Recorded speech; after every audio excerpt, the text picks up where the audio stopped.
Okay, perfect. Let's start. So it's been a hot minute, so I thought that we should reintroduce ourselves by going over this paper that talks about Trehalose. So just so that everyone is aware, Trehalose, this is just a type of disaccharide sugar. It is two glucose molecules that are bound together. But something that's special about it is that the two glucoses are bound on their one-to-one, which basically just means that the reactive component of a glucose molecule is sequestering itself. So for both of them, so it's a 1-1 glycosidic bond between the two alpha glucose units. So this is what it would look like. Now, this is used, I believe it's used as a sugar for insects. Let's check this out. Yeah, the non-reducing disaccharide, it's a major blood sugar in insects, which plays a critical role in the as an energy storage, but then also dealing with the stress, because Trehalose is also serving as it's as an osmolyte, for instance. So, but one thing that has been repeatedly, I don't want to say proven, but repeatedly shown throughout the literature, is that Trehalose serves as an autophagy inducer. And so autophagy can play a role in a lot of potentially beneficial neurological, I should say it can help with neurological deficits because you're able to recycle some of the old neurological proteins that are in your neurons. So let's just jump into this one and then we can talk a little bit more about this. So I'll skip the abstract for now. Anyway, so diabetes is a prevalent metabolic disorder contributing to significant morbidity and mortality in humans, and diabetes development is closely related to progressive hyperglycemia, which is, a high level of sugar or glucose in the blood specifically, and this leads to the formation of advanced glycation end products. So these are basically going to be the reactive component of the glucose is going to react with a lot of the other compounds that are found in your body, such as the proteins or the DNAs or the lipids even.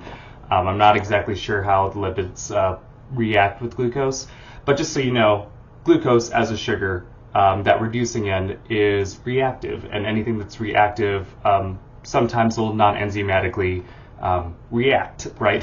So these advanced glycation end products, which are the result of this reaction, can cause, well, they're toxic, right? They can cause a lot of other problems because they are still reactive, and then they can, have cascading effects potentially. So these advanced glycation end products, they can interact with these receptors called RAGEs. So if we look up the RAGE receptor, we'll just go to Wikipedia for this one. Also known as the agars, these RAGE receptors are a way for your cells to actually recognize the advanced glycation end products that are in the body, right? So what happens is the advanced glycation end product will attach itself to the RAGE or the RAGE, and then this is a transmembrane protein, right? So basically the surface of the cell gets the AGE attached onto it, and it sends that signal down to the rest of the cell, which then results in the release of pro-inflammatory cytokines here. And this inflammation that can spread to many tissues and organs. So you want to have these RAGE receptors, right? Because they can alert your cells and your tissues of the toxins that are inside of it. But obviously, if you have chronic inflammation, that can, basically cause another host of issues as well. So many preventative and therapeutic agents have been developed for normalizing the glycemic profile in patients with diabetes. So try to find different therapeutic ways to sort of prevent the glucose from rising, and if you can prevent the glucose from rising, you would lower the number of AGEs, and if you lower the number of AGEs, then you're going to get less signaling with the RAGEs, or the RAGEs, and the less signaling with the RAGEs means less inflammation. So, in addition to various pharmacological treatments, non-pharmacological modalities have been suggested to improve glycemic controls in patients with diabetes. So in some experiments, amyloid beta pathologies link Alzheimer's disease Alzheimer's disease and type 2 diabetes in transgenic mice models. So the transgenic would be like the GMO models. So amyloid beta, just so that you are aware, this is one of the proteins which ends up basically crystallizing inside of your neurons during Alzheimer's progression. So there have been some, how to phrase that? I believe that the FDA a few years ago did approve an antibody treatment against amyloid beta plaques, and so just so that we are aware, we have our amyloid beta protein right here, right? But these amyloid beta proteins can crystallize, or I should say it's a peptide, and these peptides can sort of collapse out of solution by crystallizing with each other. So there is a antibody that is targeting these plaques, which has been shown to reduce the plaques, but I don't think that they were able to show that this antibody was able to reduce the symptomology of Alzheimer's. So just so you know, that's out there. But anyways, so a model of type 2 diabetes called these DB/DB mice, and actually I could search this as well.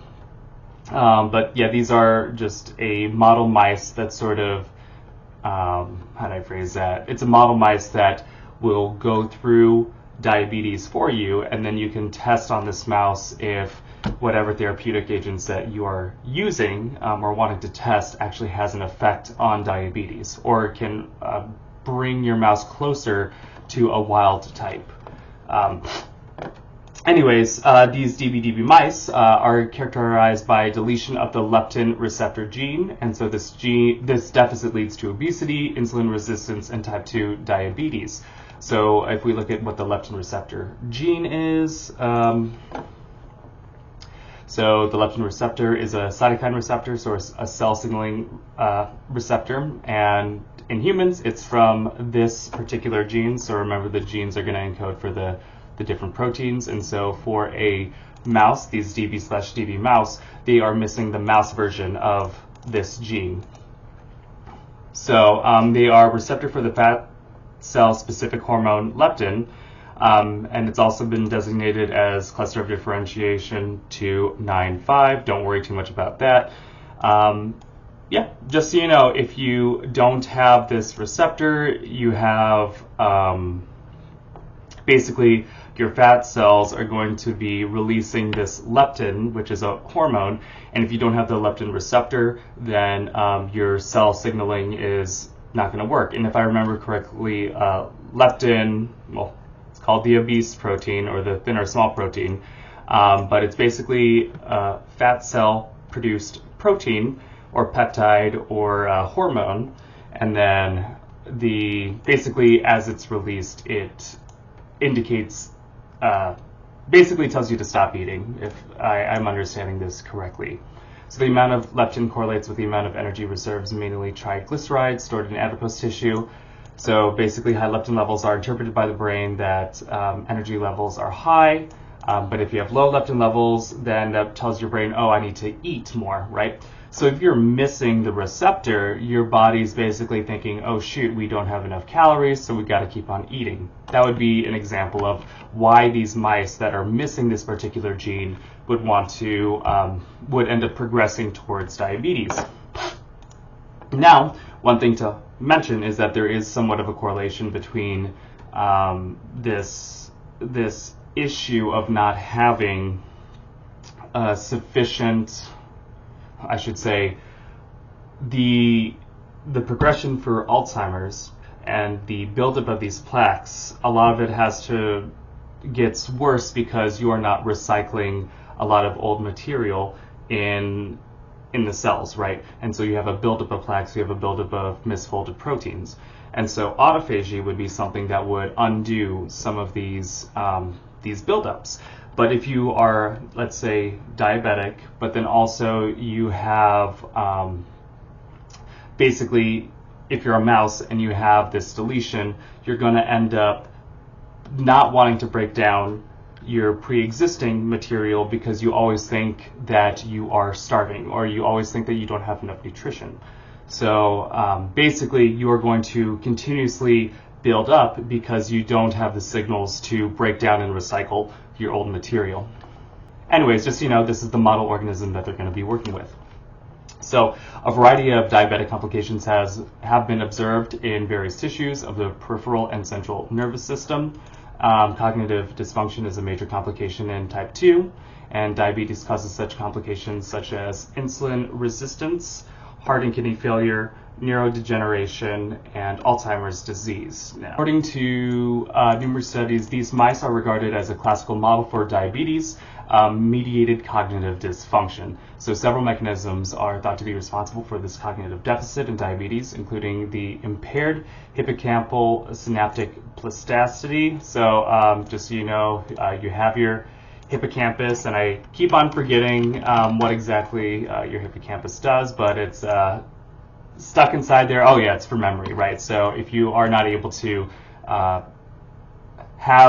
if you have impaired hippocampal plasticity, or the ability for the nerves to sort of create new connections, then you end up reducing the ability to memorize things as well. So you have that plus the decreased density of dendritic spines. You get oxidative stress and inflammation. So dysregulated autophagy is involved in the pathogenesis of various neurodegenerative diseases such as Alzheimer's and Parkinson's disease. So nonetheless, the relation between autophagy and cognitive dysfunction in this particular set of mice remains unclear. So in this study, we hypothesized that the reduced autophagy might be involved in the behavioral dysfunction seen in these mice, and that the stimulation of autophagy could reduce the deficit. So you have these mice, these diabetic mice, that serve as a model for neurodegenerative function. And these mice also probably have reduced autophagy function, and they do. So the belief is that Trehalose, which, as I said, is this disaccharide osmolyte that is easily found in insects and a lot of other natural sources. This osmolyte is sort of known to be an autophagy inducer. So if you are inducing autophagy, these authors believe that they are going to sort of fix some of the issues found with these the neurodegenerative diseases found with diabetes. So that's their hypothesis. Theoretically, if you want to make this a little bit more robust, I'll talk about that a little bit later. So anyways, Trehalose, which is a disaccharide of glucose, is a naturally occurring, non-toxic, and non-reducing bioactive sugar. It is synthesized in many organisms when cells are exposed to stressful conditions, including dehydration. So as I mentioned earlier, Trehalose is an osmolyte, which means that it increases the osmotic pressure of the solution that it's in. So that can decrease the rate at which it wants to evaporate, because it's holding onto that water. It also Trehalose will stabilize certain proteins as well, or I shouldn't say certain proteins, it pretty much stabilizes a lot of proteins and prevents a lot of them from misfolding. So Trehalose is also mentioned to be like a, what would the word be? Like a molecular chaperone, a chemical chaperone for the proper folding of a lot of proteins. So Trehalose is not synthesized in the human body, but is widely used in the food industry. So Trehalose is synthesized in many organisms ranging from bacteria to plants, and may modulate insulin sensitivity through more than 7 molecular pathways. And I think in plants as well, Trehalose, don't quote me on this, Trehalose is used to when there's a drought, it will produce a lot of Trehalose in order to sort of prevent the proteins from being damaged when a lot of that water disappears. So it could modulate insulin sensitivity through more than 7 molecular pathways. So basically, Trehalose seems to be robust at modulating insulin sensitivity. So if you have one particular molecular pathway, a lot of times you can how to phrase that?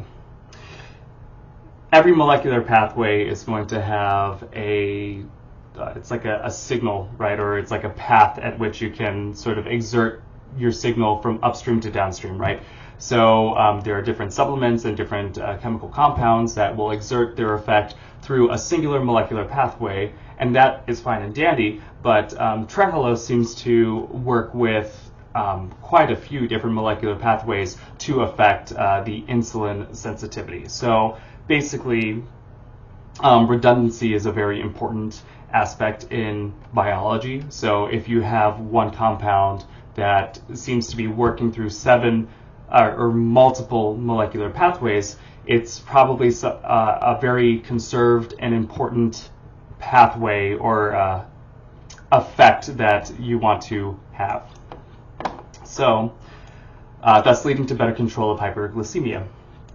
So although the exact cause of insulin resistance has not been fully elucidated, the number of major mechanisms have been uncovered, namely oxidative stress, inflammation, insulin receptor mutations, endoplasmic reticulum stress, and mitochondrial dysfunction.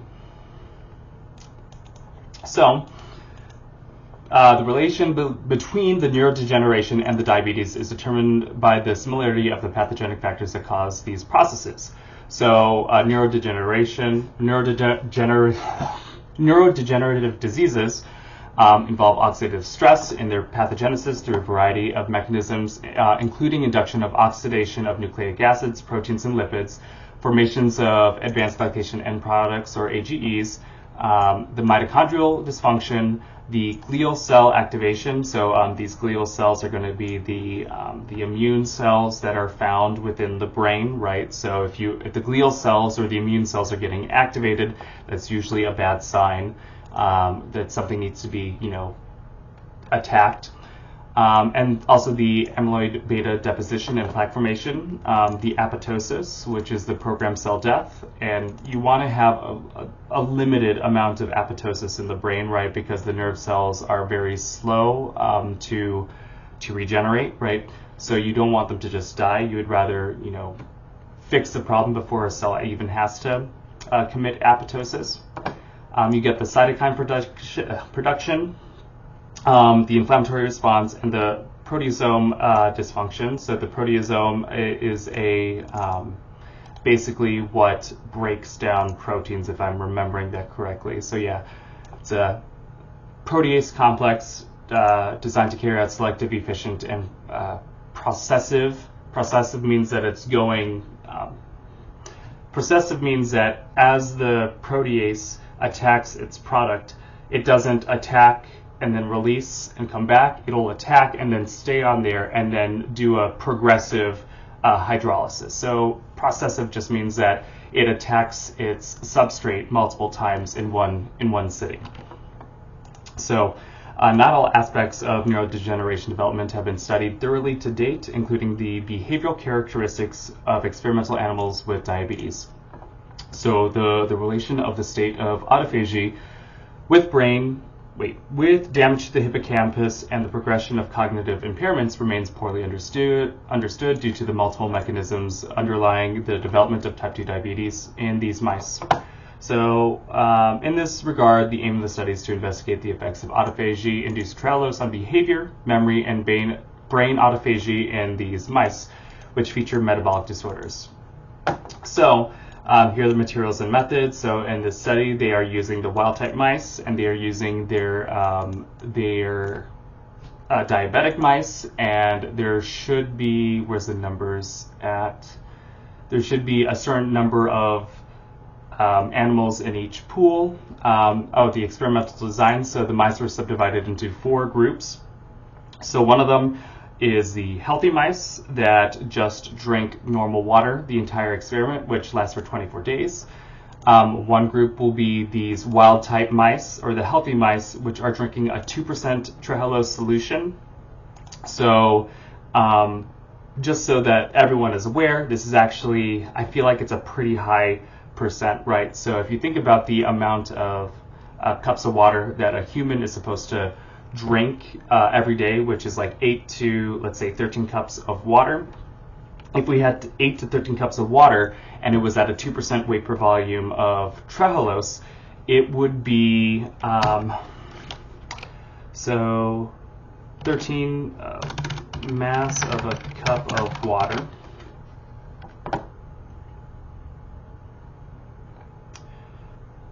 Oh geez. 240 milliliters or grams. So if we do 240 grams times 13 times 2%, we're looking at about 62 grams of Trehalose per day for a human, which is quite a lot. And I think you would have a lot of intestinal distress from getting that much Trehalose. Either way, even though this is a percentage-wise a large amount, this seems pretty standard. Now, as a human, this is not medical advice, but if you wanted to, take Trehalose for whatever its potential biological effects are going to be, I was reading some papers that amounts as low as 3 grams per day, which is significant, more than an order of magnitude less than the number that I showed earlier. You can start seeing some positive effects with blood sugar, I believe, with that lower amount. Either way, do your own research, and obviously, if you are you should bring this stuff up to your doctor if you end up trying to start a new supplement regimen. Anyways, so you have the healthy mice that are drinking normal water and are drinking the 2% Trehalose solution, and then you have the diabetic mice that are drinking water and the Trehalose solution. So you have these 4.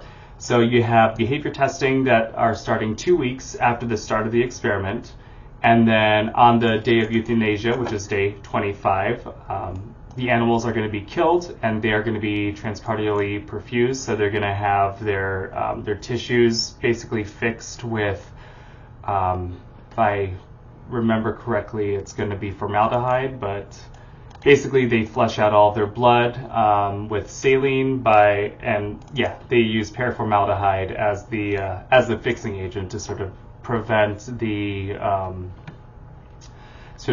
tissues from breaking down further.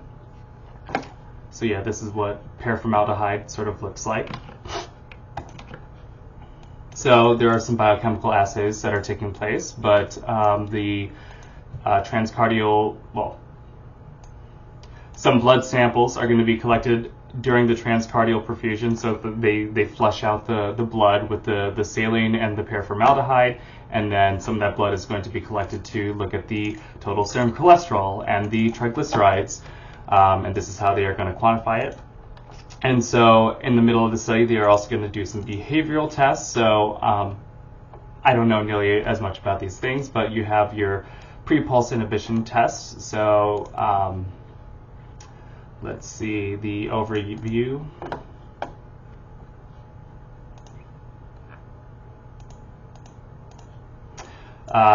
Normal subjects during, this is not on mice. Basically, it is a way to sort of check the startle response of, this is the Wikipedia article, check the startle response of these mice, and I believe it's a way to sort of detect for anxiety or things along those lines. So just you have these different tests, the open field test, which sort of tells you how much exploratory behavior the animal has. These are the things that I'm not quite as rehearsed on. You have your elevated plus maze test, and a reduction of the percent of time spent on the number of entries into the center is considered an anxiety, considered for the anxiety-like index. So just so you know that these are different ways to sort of get the behavior of your animal. Passive avoidance test would be the fear memory and learning.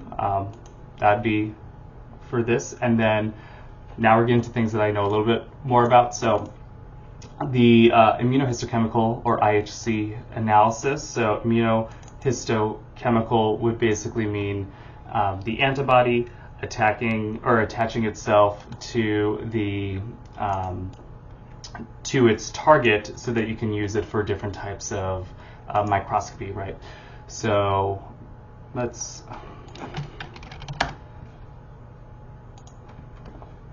So this would be something what immunohistochemistry would sort of look like, which is you have an antibody that is going to particularly attack certain proteins, and then this antibody will then color or give fluorescence to certain areas of your cell, and that way when you look at it under a microscope, you're able to see the different structures, right? So here you have different staining patterns that can show you like the nuclear portion of a cell or the membrane portion of a cell.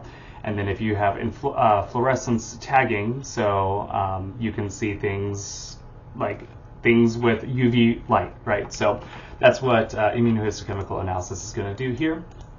And so this is going to be done on the cryosections according to the protocol described by their previous papers. So you have coronal slices across the hippocampus and then also the amygdala, and I forget what the processing center for emotions as well. So you got your memory and your emotion centers that are going to be tested, and they applied a rabbit polyclonal antibody to detect the autophagosome. So the autophagosome is going to be when you have autophagy, you're going to have more of these, right? So double membrane vesicle newly formed during autophagy to engulf a wide range of intercellular material. So the autophagosome is going to come in and sort of engulf the material that you end up wanting to recycle because they're misfolded, for instance. So anyways, that is going to be the measurement of the autophagy, or where the autophagy is happening. There's a mouse monoclonal antibody to detect nitric oxide synthase. And I forget exactly why they're looking for this, but I'll be reminded when we go later. They're doing one to detect the AIF1 and IBA1 microglial marker. So this will basically just show where the microglia are going to be at in the brain tissue, which, as I said earlier, is the immune cells. They are doing a rabbit monoclonal antibody against neuronal marker NUN, and I think that's just to see the neurons a little bit better, postmitotic neurons and differentiated cells. So it's basically identifying the neurons that are going to be in this tissue, and then anti-rabbit IgG antibody against the I fluorescently labeled this anti-rabbit. Okay, so basically you have the rabbit, these rabbit antibodies that are going to be on a lot of these different markers within the tissue, and so they're going to have a secondary antibody against these three. I should say a secondary antibody that is against the rabbit antibody. So as you go earlier, you see a lot of these are going to be rabbit antibodies, and so they're going to use a goat antibody that attacks the rabbit antibody. And basically, whatever the rabbit antibody was on, you're going to have this fluorescently labeled goat antibody that goes on. And then that allows you to look at basically everything using a fluorescent label. So,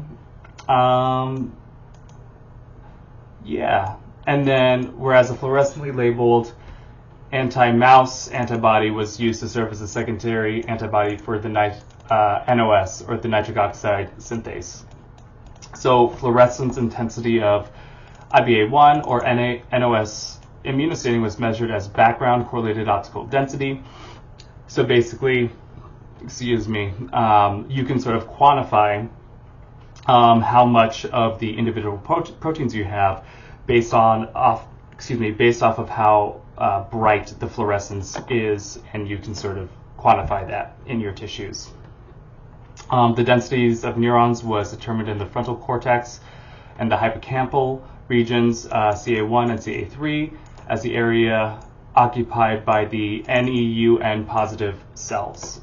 So basically, the more neuron cells you have, you're going to have more of this NEUN protein, and then you're going to have more antibodies that stick to that protein, and the more antibodies you have stick to the protein, you end up getting more of the fluorescence, right? So anyways, you get the fluorescence by this machine, and they're also going to do a transmission electron microscopy, and then they also have their statistical analyses. So getting to the part that everyone actually wants to see, the effect of Trehalose treatment in the diabetic mice. So compared to the wild-type mice, the weights of the mice ended up decreasing. So here we have the wild-type mice, and if you have just water, or if you have water with the 2% Trehalose solution, it looks like there might have been a little decrease, but it was not statistically significant. However, when you had the diabetic mice, you had a far greater increase in the body weight. So if you're going from 25 grams to, looks like almost 40 grams, that is going to be a pretty sizable, like a 30% increase in body weight. But luckily, if you are given the 2% Trehalose solution, there is a pretty sizable decrease in your body mass. Now, granted, it doesn't bring you down to the wild type, but it's still significantly better than what the typical diabetic mice are going to be at. So that's one way that you can sort of look at the reduction in body weight. Now, granted, as I said earlier, this is with a very high concentration of Trehalose, 2%. And I shouldn't say very high, because I think that's a pretty standard percentage amount to do for these, these spiked water studies in mice. But like translating that amount to a human's diet would be a very large amount of Trehalose to consume. But anyways, even though it is a relatively large amount, you still see that effect. Now, I should mention that this is only between 6 and 8 mice for each of these different groups, right? So it might not, that statistical power isn't necessarily going to be there, but, if this is in the context of a lot of different studies that all sort of point towards this general trend, then, yeah, you could say that as a whole, there's statistical significance. Now, granted, it could also be that you have a lot of different laboratories across the world that have this preconceived notion that you're supposed to see a particular effect, right? So what could happen, and I don't know how common this is with animal studies, because those are pretty darn expensive, but what you can have happen is a lot of people do an experiment and then they're not getting the results that agree with everything else that already exists in literature. And when that happens, they might say, oh shoot, we screwed up somewhere, and then not even publish the data at all. And so you could theoretically have a filtering effect where people that do not get data that they think is robust, they end up just discarding that experiment, or say that there was something wrong, or they focus on a different aspect of the experiment, right? That can happen, and what ends up happening is they don't report this particular data. Now, what happens is a bunch of people are not gonna, if they disagree or if their results are sort of not aligned with what already exists in the literature, then they're going to exclude that from entering it into the literature. And so that is a way that you can sort of have issues, especially with supplementation studies, where it's like, oh shoot, we're not exactly seeing the results that everyone else is getting, so we're going to exclude it. And then you basically just make it so that the results in the literature could actually be the result of sort of a drift in the signal, because people are excluding that which disagrees, but definitely going to include which does agree. And so you could have a drift towards even more more consensus, right? Either way, I think that might have been a big issue with the resveratrol studies, but don't quote me on that. So anyways, they also checked the liver weight. So here you have your 4 groups for the liver, heart, and brain, and it looks like for the liver, if you had diabetes, it definitely, the liver was much larger, which is usually if you have a very large liver, that's probably indicative of like a lot of inflammation or a lot of things that the liver has to process. So it's not good. A fatty liver as well. Either way, with the diabetic mice, increase. But if you had the Trehalose treatment, it decreased it enough so that it was no longer statistically significant from the baseline. So, or from the wild type. So with diabetes was increased, without diabetes, or with diabetes, and then with the Trehalose treatment, it looks like it came back statistically down to baseline. And also here, the Trehalose itself doesn't seem to statistically increase it enough compared to the water treatment. So theoretically, Trehalose might be causing some sort of liver growth, right? Or if your liver has to, if there's osmotic stress, for instance, from the Trehalose, maybe that could cause some sort of inflammation or cause some problem in the liver, and then you'd have an increase as well. So you'd want to test that as well. The heart for the diabetic mice, for both, for the diabetic mice, it was smaller, and that looks a lot smaller. Actually, it looks like it's almost half the size. Yeah, that's pretty small.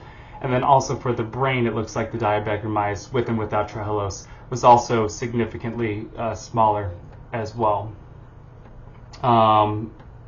Oh, the relative weights. Okay, so it probably is that since the mass of the mouse was greater, then the relative weight could be smaller.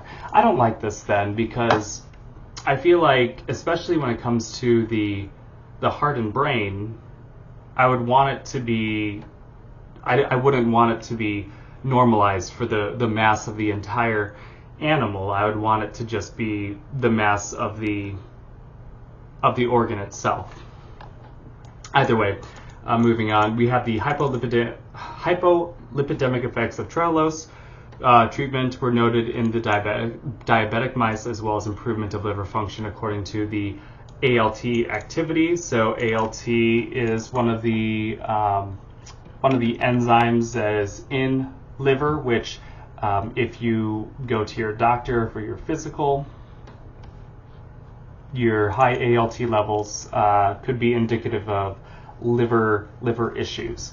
So now let's go to the immunohistochemistry or chemical analysis. So the genotype factor had effects on the LC32, and in the this is one area of the brain, and then this is another area of the brain, which I think one of them was the hippocampus.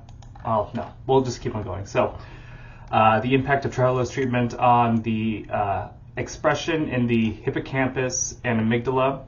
And let's just double check what this one was. So, oh yeah, this is the autophagy. So this is basically the autophagy expression in the hippocampus and amygdala. And so A is the,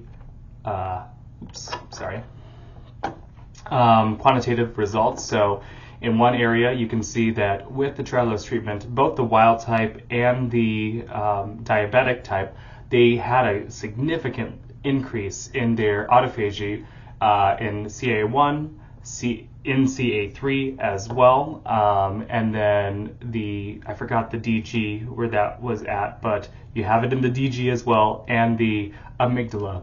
So granted, in the amygdala, I can't even see these bars, so I don't know if it's statistically significant there, but basically, whenever you had the Trehalose treatment, you had a pretty significant increase. And these would be the images that, they were doing this quantification of. So the expression for this for the autophagy in the CA1, CA3, DG, hippocampal areas was significantly influenced by the drug factor. This parameter was markedly higher in all studied areas of the hippocampus of the wild type and the diabetic mice that consumed Trehalose. Thus, compared to the control wild type mice, the brain expression was lower in the tested hippocampal CA1 and the CA3 areas of the diabetic mice, while Trehalose treatment increased this index. So, for all the diabetic mice, you had these significant decreases, but the Trehalose restored a lot of that function or even improved upon it further. So the expression of the nitric oxide synthase was influenced by the genotype factor in the CA1 and the DG. So, I mean, we can look at the, background correct. Where's the NOS? Figure 6. So it is, yeah, the influence of Trehalose treatment on the NOS expression in the hippocampus and the amygdala. And the quantitative results are up here.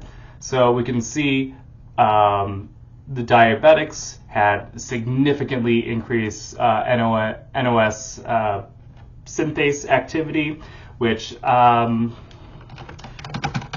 synthase activity brain.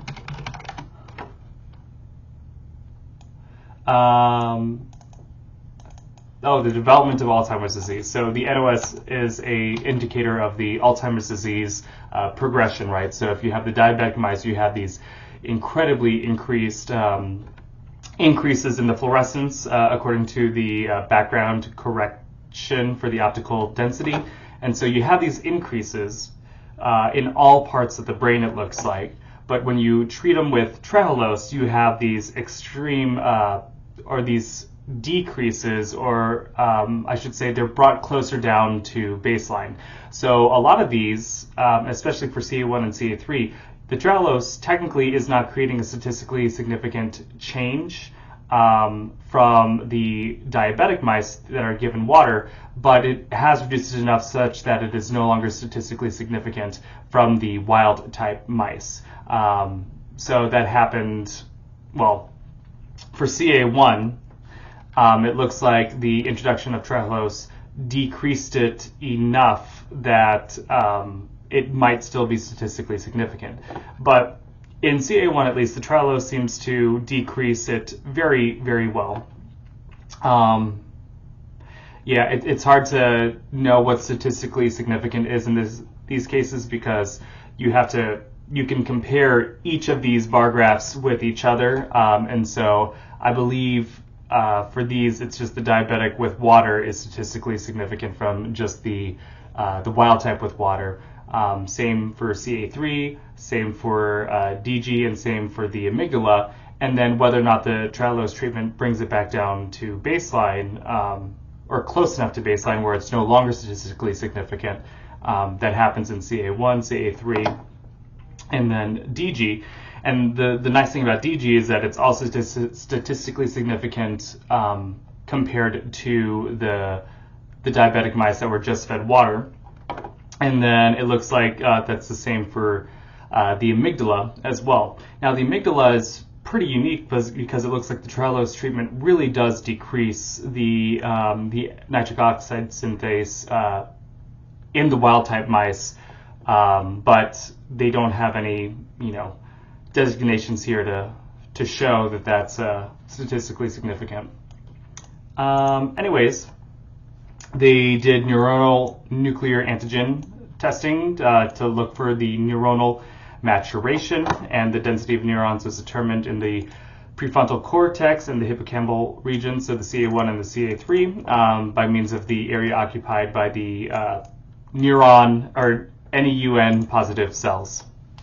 So the DB, or the diabetic mice, were found to have lower densities of neurons in the frontal cortex, but not in the hippocampus. And Trehalose treatment did not affect neuronal density in the brains of the diabetic mice, but increased this index in the wild type mice. So, so we have the neuronal area. Let me look at this real quick.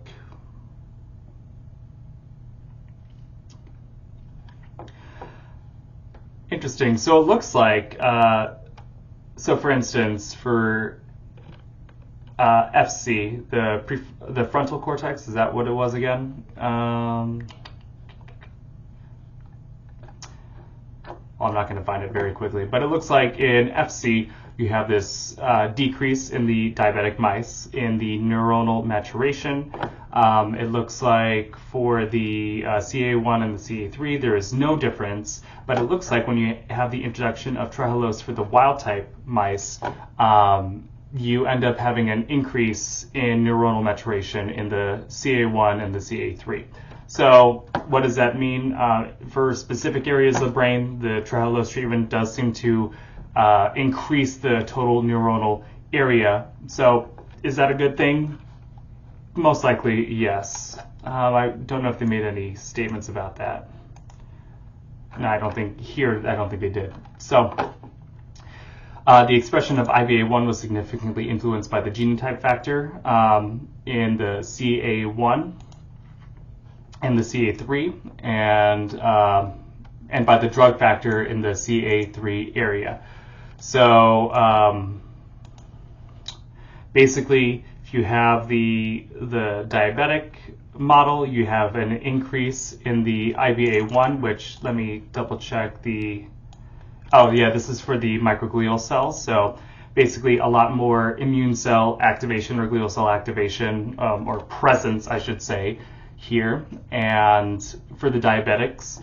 And then you have that here for the CA1, the CA3, and the DG. And then as you give them to the Trehalose, you have a pretty significant drop off from the from the diabetic mice. You have a very significant drop off. Now it looks like for the CA3 and perhaps the DG, although they didn't alert it here, that the Trehalose also lowers the microglial activation even in the wild type mice. So, and then we have all of these behavioral changes that are taking place. I don't want to go through these because I don't know exactly how to interpret all of these, but I think the authors said that it meant there was like less anxiety and there were improved brain or behavioral functions that were associated with the introduction of Trehalose. So yeah, we'll leave that for the experts to decide. So let's look at the analysis of the liver. So they did TEM of the liver, and Trehalose consumption with drinking water was followed by the formation of autophagosomes and some of the hepatocytes. So the autophagosomes are going to be, the things that are recycling a lot of the material within the liver itself. So in the diabetic mice, you had significant accumulation of lipids noted in the cytoplasm of the hepatocytes or the liver cells, and then the liver cells heterogeneity in lipid content was also observed. The sizes of lipid inclusions were small, medium, and large, and hepatocyte differed in the content of glycogen. So glycogen is also, a fuel that your body stores in muscles, but also the liver as well. So twisted and ring-shaped mitochondria were seen, and autophagosomes with cytoplasm fragment. Okay, whatever. These are the images of the liver cells. So I guess we could go to the discussion, but you know what? We'll skip it. It's been a while. So we demonstrated that Trehalose has some beneficial peripheral and systemic effects and partially reverses behavioral aberrations in the diabetic mice. Trehalose, owing to a variety of chiroprotective mechanisms of action on a degenerating brain, with the main mechanism being autophagy induction. So, I mean, they're claiming that autophagy induction is probably the main mechanism by which you're receiving a lot of these benefits in this particular diabetic mouse model. So yeah, that's Trehalose. Also, we've been working on this natural heat seal adhesive. So basically, we have been doing work on trying to develop an adhesive that is all natural, or I should say completely bio-based, so that it is readily biodegradable. The idea is also that it's a heat seal adhesive, so it could be used for making multi-layer food packaging or plastic packaging, which would improve its recyclability. So a lot of multi-layered food packaging ends up in the landfills because it's very difficult to recycle. Basically, if you have multiple different disparate polymers, those polymers or those plastics need to be separated and put through their own recycling streams. And so this would be an example of an adhesive that could be applied onto some of the components of these or some of the layers, and then you could do a heat seal or lamination treatment to bring them all together.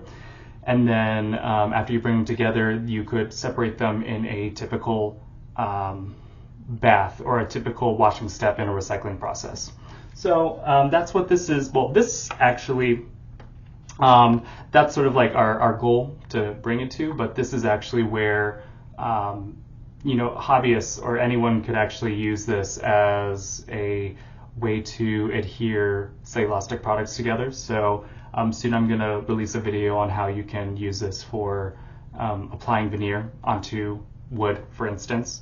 So yeah, just so you know, this is what we have been working on, and pretty proud of this this formula. It took a while, and by a while I mean like probably 3 months to develop, and then a few more months to go through the patent process. But yeah, I'm pretty proud. So you can subscribe to the other YouTube channel if you wanted to see some of the progress there. So thank you.